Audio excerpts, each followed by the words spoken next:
Друзья, всем привет! Сегодня у нас продолжение нашего бесконечного сериала. Продолжу делать гоночный болид. Тем более, что мне уже отфрезеровали остальные части монокока. Такие вот подковообразные вкладыши наперед и назад. А также отфрезеровали нос. Так что теперь у меня есть абсолютно все детали, чтобы продолжить делать монокок и закончить его. Ну а остальные детали, такие как боковые воздухозаборники, переднее и заднее антикрыло, днище и капот вместе с обтекателем двигателя находятся пока что в моей 3D разработке. Делаю 3D модели, успешно все получается. Все друзья, кто видели мой гоночный болид в таком виде, говорят уже, что выглядит он просто потрясающе. Не могу с ними не согласиться, это действительно так, но придется разбирать. И в таком виде мы, наверное, уже увидим его не скоро. Разбирать нужно хотя бы потому, что надо делать внутренний вкладыш задней части. В передней я кое-как там сделал, кое-как подлез. Сделал такую подкову. Ну, а сзади не могу подлезть, ребята. Так что сейчас будем разбирать.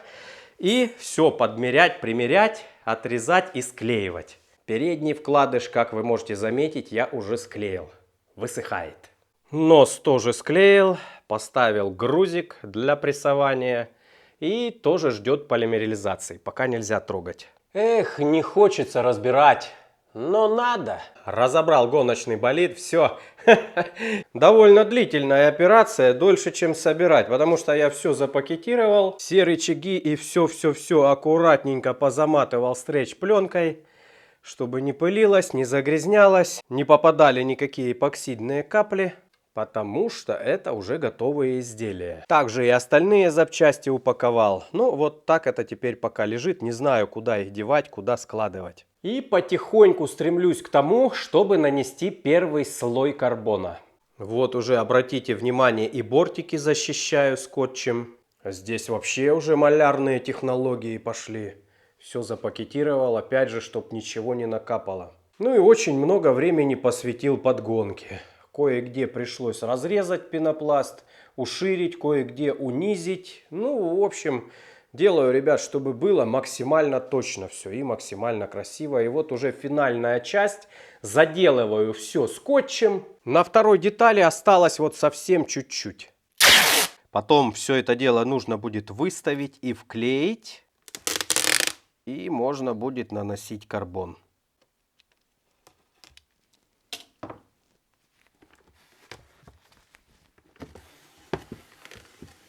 Ну вот, полностью готовы две бабайки, можно их теперь устанавливать на свое место.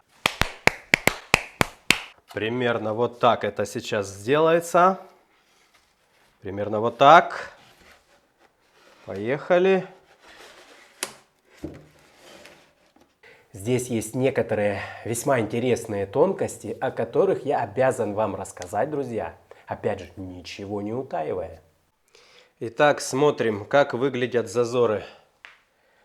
Ну, во-первых, я здесь немножко пошарошил, чтобы улучшить адгезию. Но основная адгезия будет заключаться немножко в другом. Я немножко с краю, друзья, запилил пенопласт, чтобы начал выступать алюминий. Это будет сделано абсолютно во всех местах. Перед тем, как полностью листами обклеивать, я буду вкладывать нити карбона продольные.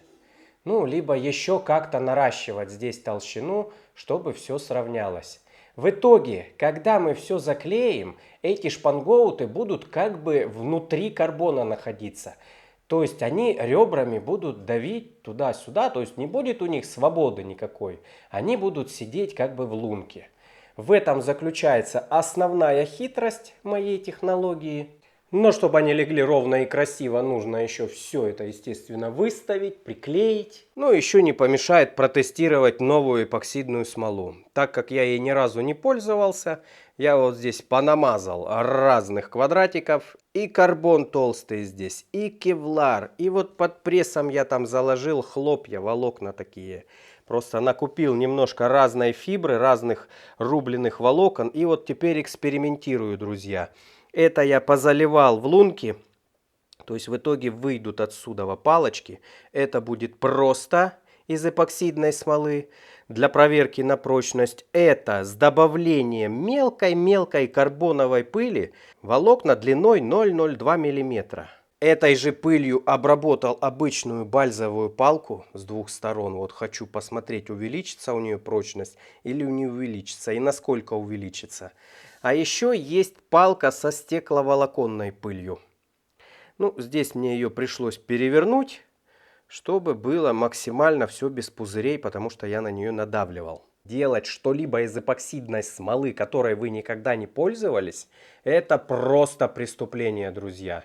Нужно очень хорошо поэкспериментировать, желательно даже с каждой партией экспериментировать, если вы берете смолу и нужно вам что-то ответственное сделать. Ну просто вы можете все запороть, если не провести экспериментов никаких. Я думаю, что все будет не просто в порядке, а просто восхитительно. Смола очень хорошая, очень качественная, я вам ее уже показывал.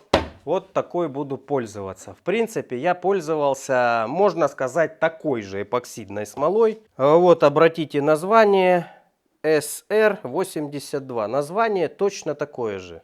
Но эта смола идет с другим отвердителем. Вот, смотрите, целая банка. Разводится также 27 к 1, но название у отвердителя другое.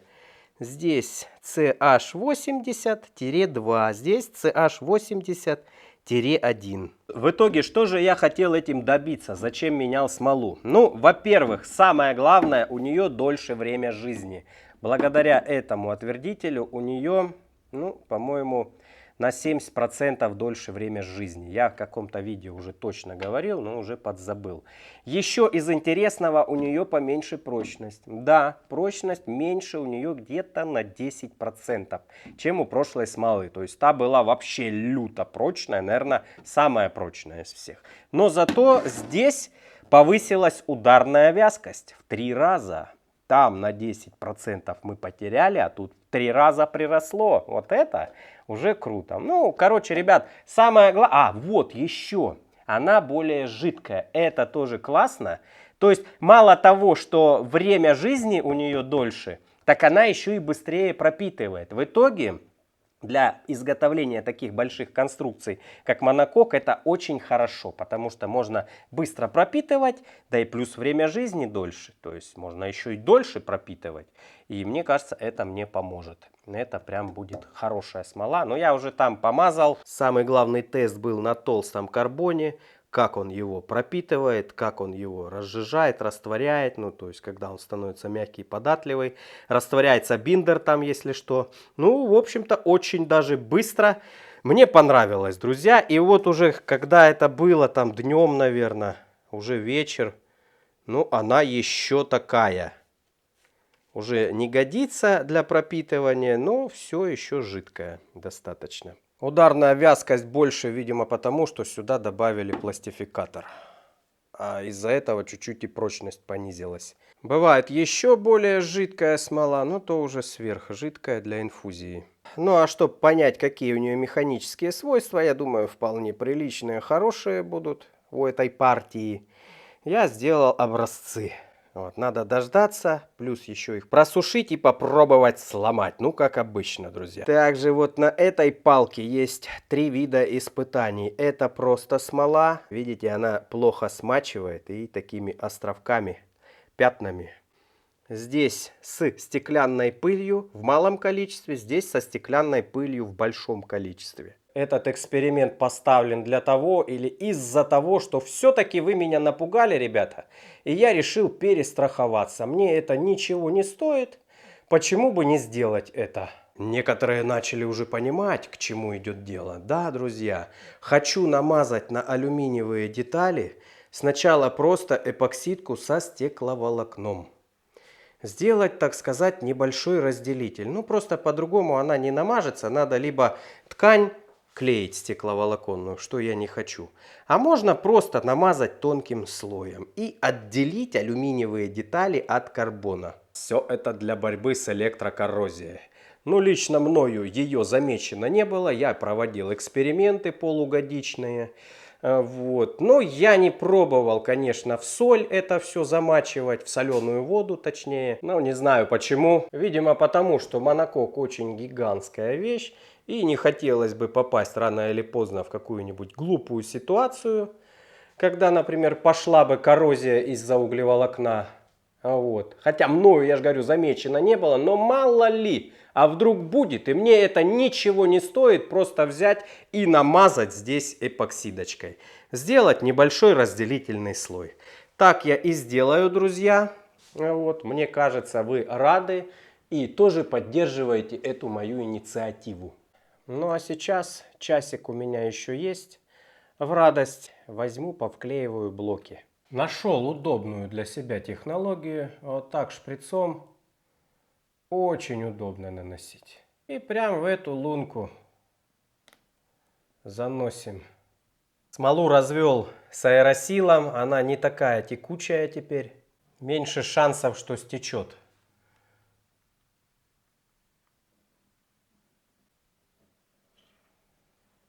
Друзья, хочу вас искренне от всего сердца поблагодарить за донат.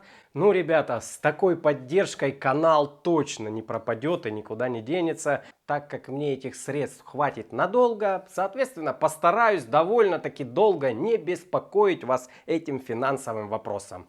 Ну, а мы продолжаем, ребята. Сейчас я вам буду показывать, что такое фиаско. Дела уже пошли очень серьезные. Начинает попахивать тотальной карбонизацией монокока.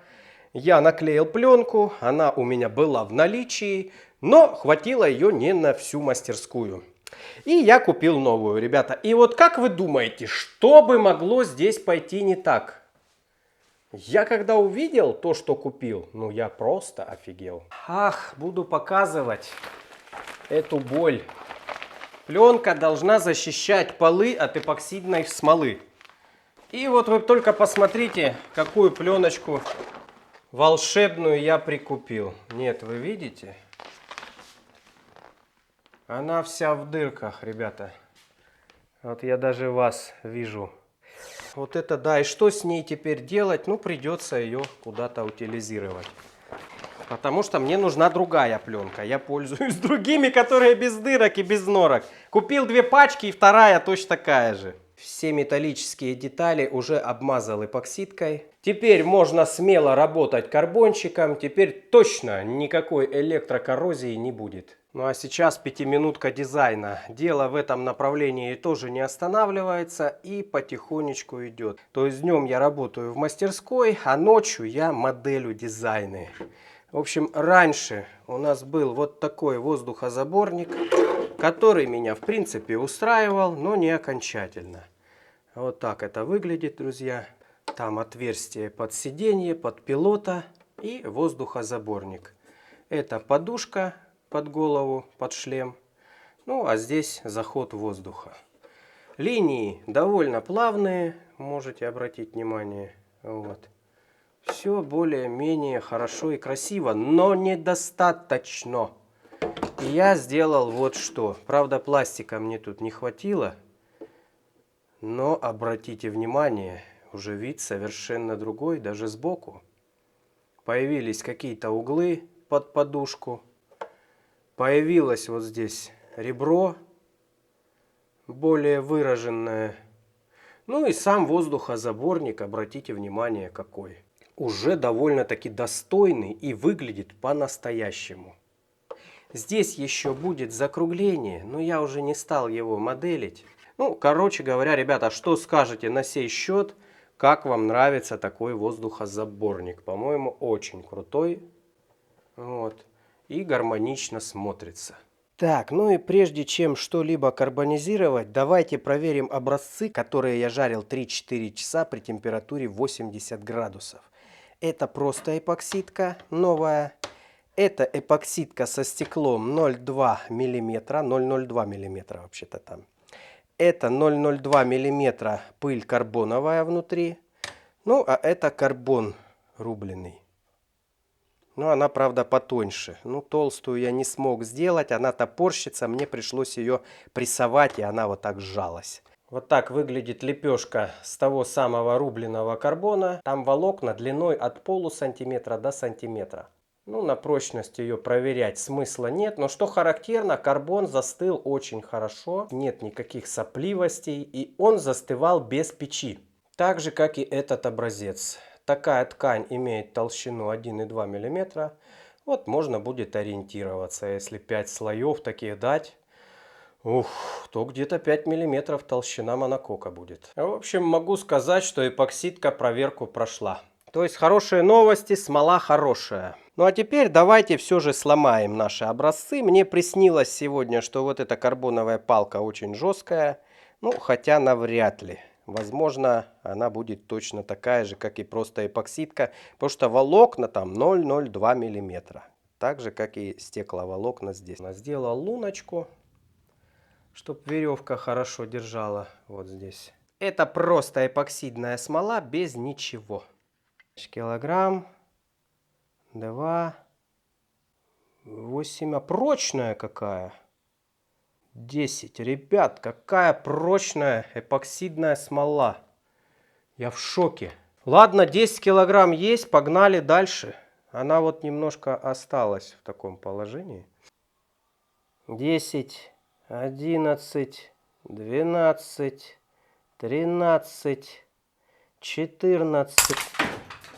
Вот так. Не увидел, дошло до 14 или нет, но есть на что ориентироваться по прочности. Ну, прочная, очень прочная. Так, теперь со стеклонаполнителем. Будет ли она прочнее или нет? Сразу не балуясь давлю. 7, 8. Гнется не так, как та. 10. Опа, меньше. Представляете? Стеклонаполненная чуть поменьше имеет прочность. Ну, в общем-то, это, наверное, и не удивительно. Но она пожестче, не такая резиновая. Теперь карбоновая пыль. Что-нибудь дает она нам или нет? Так, не знаю, зачем мне нужны такие испытания, но пригодятся. В жизни все надо. Погнали. 5, 7, пожестче вроде. 8, 9, 10. Ух ты, 11. Ух ты, 12, 13, 14. 14 с половиной. Карбоновая пыль в эпоксидной смоле слегка превзошла просто эпоксидную смолу. Ну и будем давить тонкую палку, но зато с длинными волокнами. Не очень длинными, но не 0,2 мм. 5-10 мм. Так, все. Не увидел даже сколько, килограмм 5, наверное. Теперь буду знать, что, как и для чего. Явно для ручек, для мотоцикла такое нельзя использовать. Надо именно длинные волокна на всю длину ручки. Предварительно подготавливаю карбон. Этот карбон я буду вкладывать в лунки. Лунки-зацепы, чтобы не вылетали алюминиевые детали на ходу. Вот прямо здесь я и буду пропитывать полоски и приклеивать их. Надеюсь, всем понятно для чего, зачем и как. Надеюсь, все хорошо объяснил.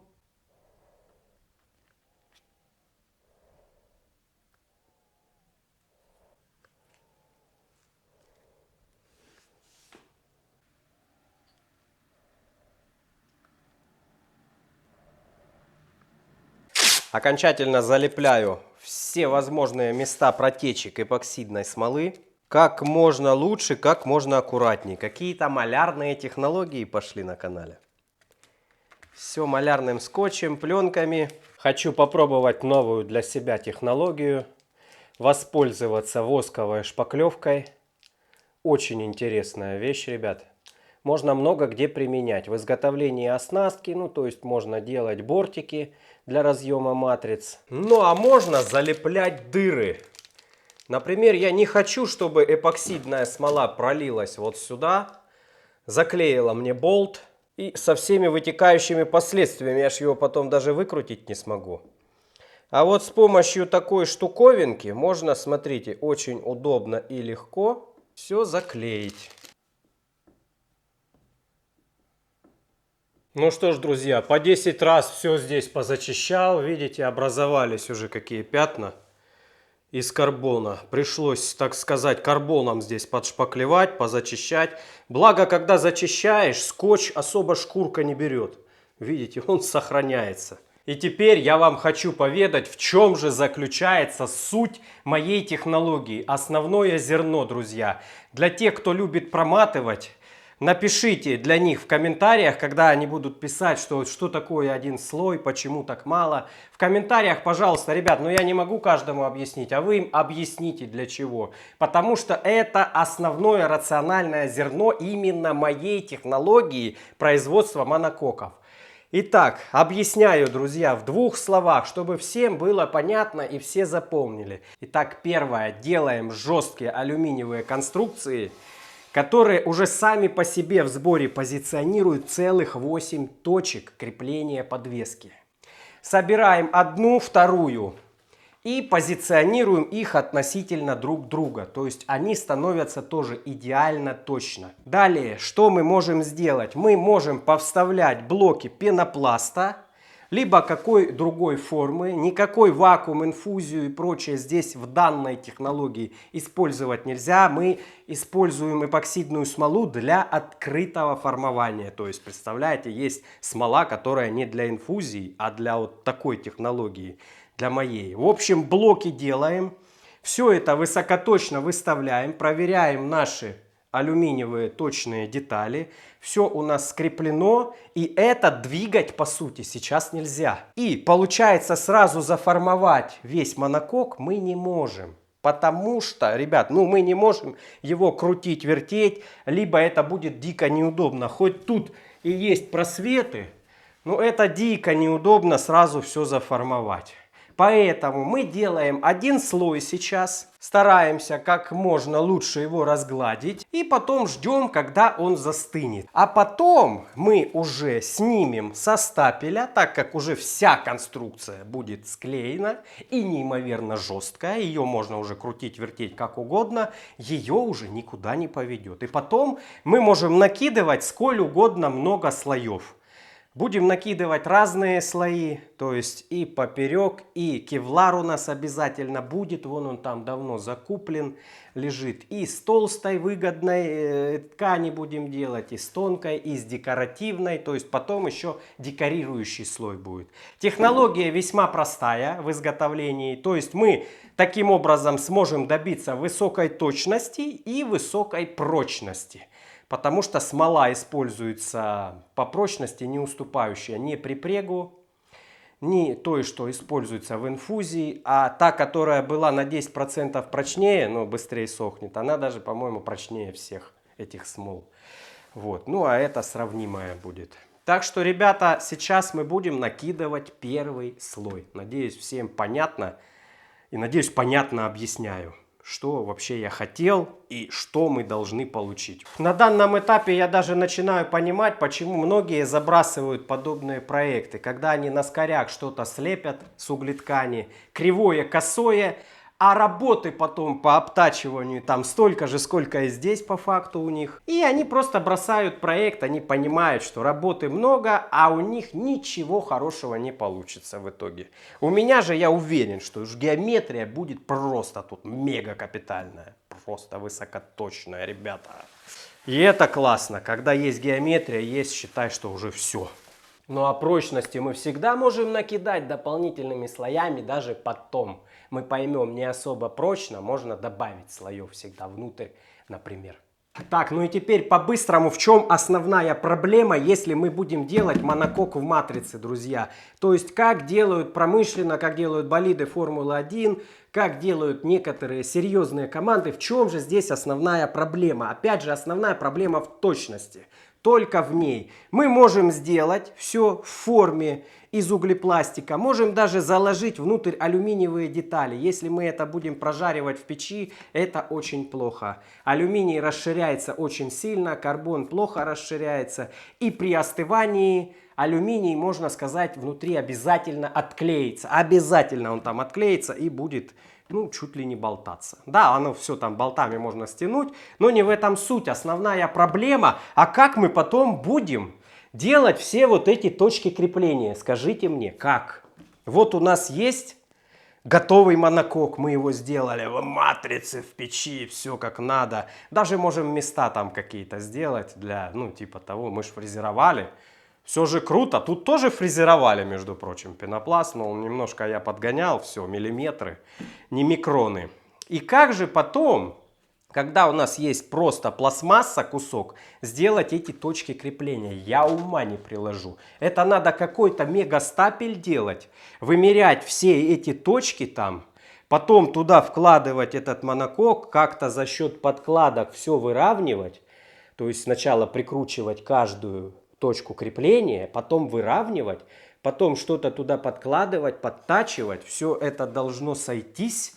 Но мне показалось, это дико какая-то лютая технология. Я такой стапель делать мега точный не собирался. Его надо делать реально, там из металла уже как-то все выравнивать. Ну, это слишком много работы. Так гораздо проще. Да, но пришлось немножко деталей на хасе поточить. Ну, наверное, можно было бы на обычном трехосевом фрезере, портальнике большом, тоже такое подобное выточить, не обязательно прям на хасе. Вот. Ну, вот сами судите, разница есть или нет. Просто я исходил из позиции, чтобы в принципе это сделать. И сделать высокоточно. А прочность, как я вам уже говорил, мы накидаем сюда столько, сколько надо. Мы можем сделать 20 килограмм монокок. Мы можем сделать 50 килограмм монокок. Настал момент выбора карбона. Выбрал тоненький для первого слоя. И надо определиться, как я его буду раскладывать. Ну, так как конструкция установлена вот так, то, я думаю, буду некоторые слои, самые сложные, сверху обклеивать. То есть вот этот. Может быть, с этой стороны снизу. Ну, а там маленький кусочек останется. Пока думаю так. Открыл для себя новые технологии, пользуюсь клеем для фиксации. Ну, где-то фиксировал, где-то нет. Вот сбоку здесь все зафиксировано. Вот тут все позафиксировано. Смотрите, какая красота, ребята. Держится карбон. Останется только пропитать его эпоксидной смолой. Офигеть, как это удобно. Почему я не делал этого раньше? Вот такая штука. Говорят, уже трудно достать, но у меня есть. Как это работает? Показываю, друзья. Раз только. И поверхность теперь липкая. Хочу попасть прям стык в стык. Клей, правда, этому не очень способствует. Но он отрывается. Он такой, временной фиксации. Можно прилепить, можно отлепить. На данном этапе мне здесь перехлесты не нужны. Они мне будут мешать. Я хочу, чтобы все было ровненько. Лучше пусть здесь будут ямки. Да, не так-то просто это все. Долго ковыряться надо.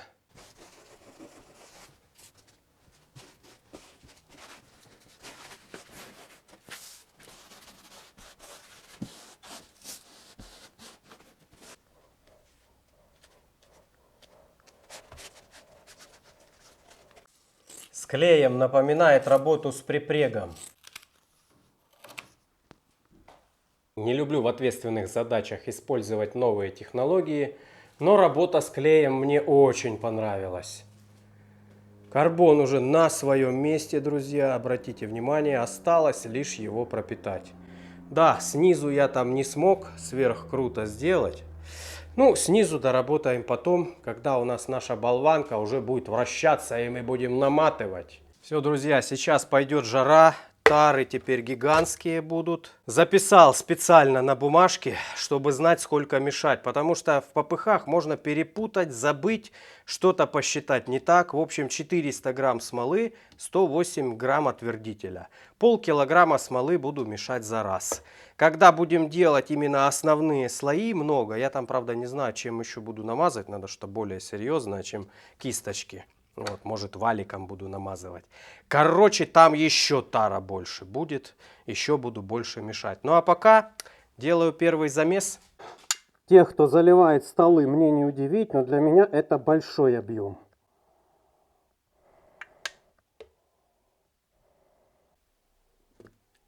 Оп, четенько. как в аптеке. Сделал специальную палку, чтобы размешивать. Размешивать эпоксидку нужно всегда очень хорошо, очень качественно. Многие, кто большими объемами, там трудно перемешать, они делают две тары. То есть сначала здесь помешали в одной таре, потом перелили в другую тару, там помешали. Потому что сопливости всякие и недоразмес остается на стенках. Вот так, например. Еще в большом объеме эпоксидка любит закипать. Но это не должна, вроде долго сохнущая. Но у людей, которые делают столы, заливают, у них там и сверхдолго сохнущая иной раз закипает.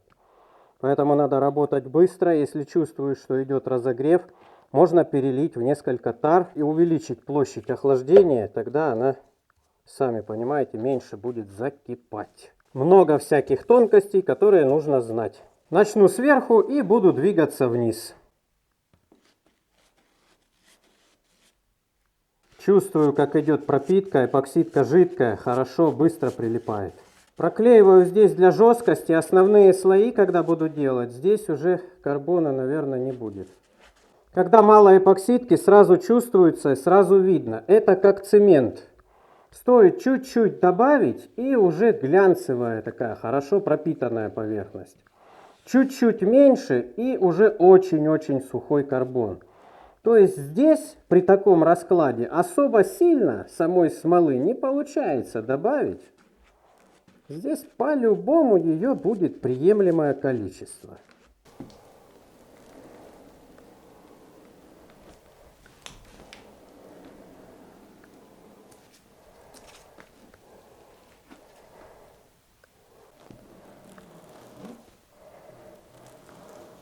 Да, друзья, это было жестко. Ушел килограмм, кило 100 эпоксидной смолы и килограмм углеткани.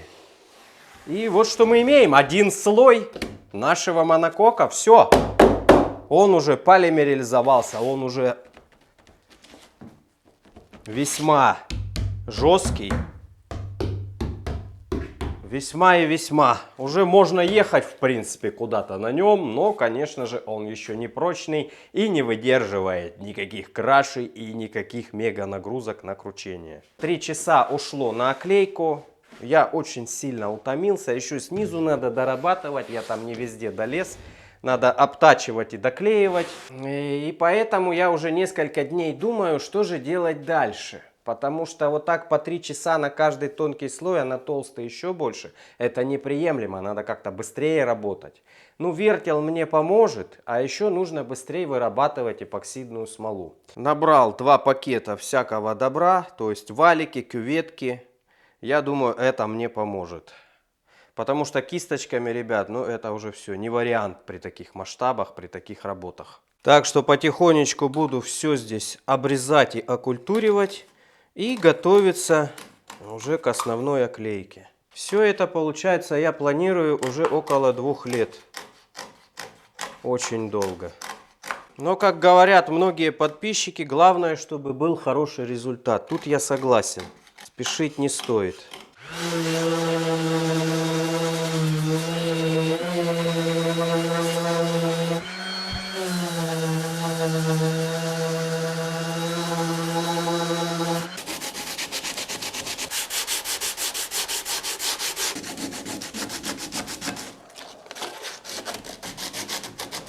Подшпаклевал некоторые места. Шпаклевка состояла из эпоксидки и карбоновых волокон.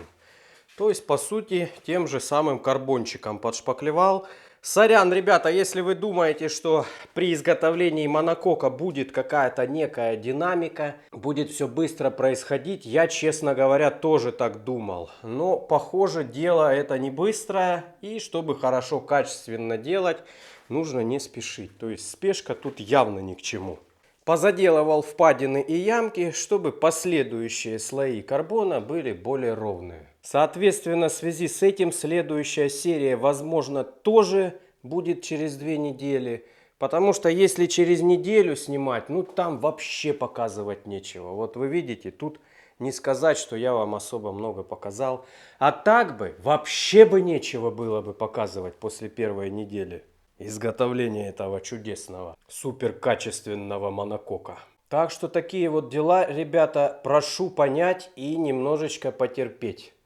Пока мы это не сделаем, будет вяло текущий процесс. Можно, конечно, одновременно начать делать все: нос, крылья, боковые воздухозаборники. Тогда поначалу, опять же, динамика будет лютая, потому что сначала накидывать карбон очень быстро, вот, ну, если все подготовки пройдены. Но потом опять все заморозится, и заморозится, наверное, вообще чуть ли не на полгода, потому что надо будет все обтачивать, обрабатывать, подгонять. Подгонки здесь очень много, если мы хотим, чтобы зазорчики классные были. А это нужно подгонять, ждать, подтачивать, опять намазывать, опять ждать и так далее, ребята. Попробуем сорвать со стапеля. Уже пора. Уже она никуда не денется. Приклеена на эпоксидку, поэтому надо чуть-чуть помочь отклеиться. Само не хочет, не поддается. Ну что? Нет?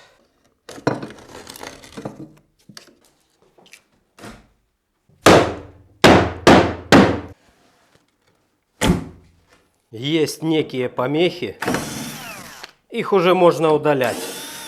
Их позиция нам больше не нужна.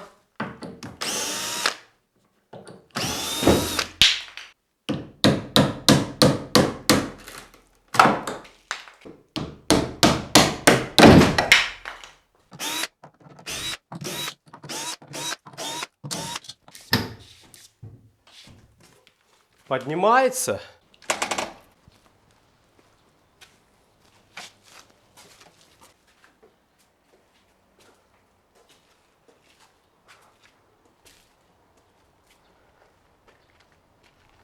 Ну вот такая вот получилась здоровенная штука, если поставить на попа.